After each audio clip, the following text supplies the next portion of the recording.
Start off by honoring JJ's amazing parents, John and Teresa, if you can wave.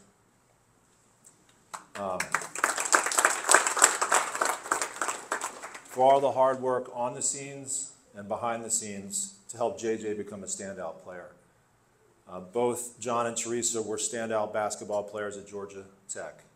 And I remember JJ telling me stories, and maybe you've heard these before, of his mother beating him at free throw contests over and over and over again in their driveway.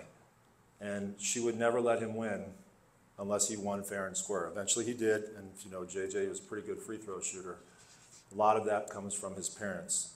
JJ was a great court leader, and so much of it was a direct result of the hours and hours that you both spent, John and Teresa, pouring into him, driving countless hours to practice, the constant encouragement you consistently offered him.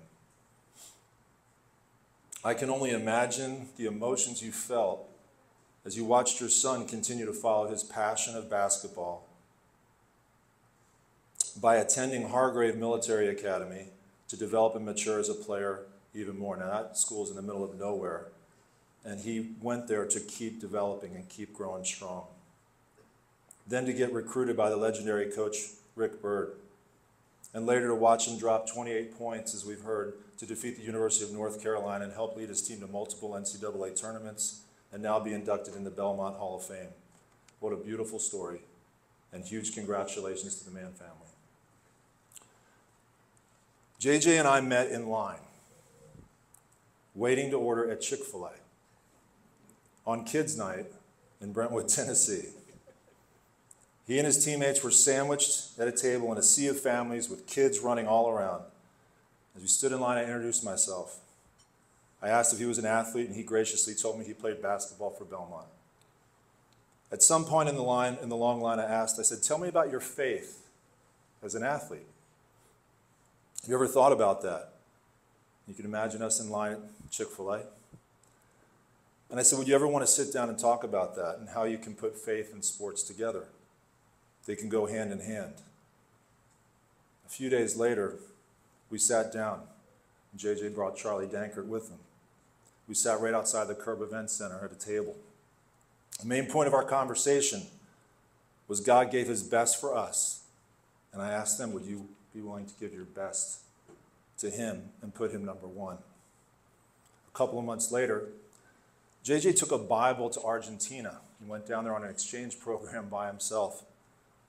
While on this trip, he was able to reflect on his life and the life of Christ. He decided all on his own to make a commitment to Christ while in a completely different part of the world.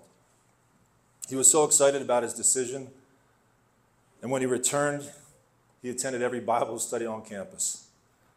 Every chance he could. He went to FCA with Betty Weissman, running, or as JJ called it, jogging for Jesus, to make it with Charlie Dankert to the early morning Larry Thrailkill 6:30 a.m. Bible study. Every chance he could.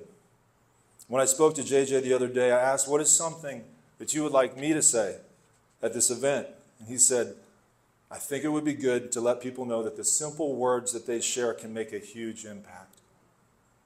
He said, everybody can be a Hall of Famer for Jesus.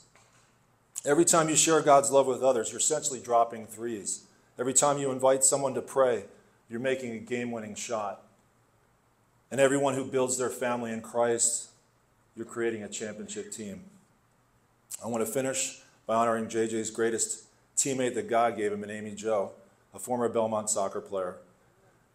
Everyone who knows JJ would say he would not be where he is today without the blessing of Amy Jo and their three precious girls, Brooklyn J, Leona Lev, and Eden Jo.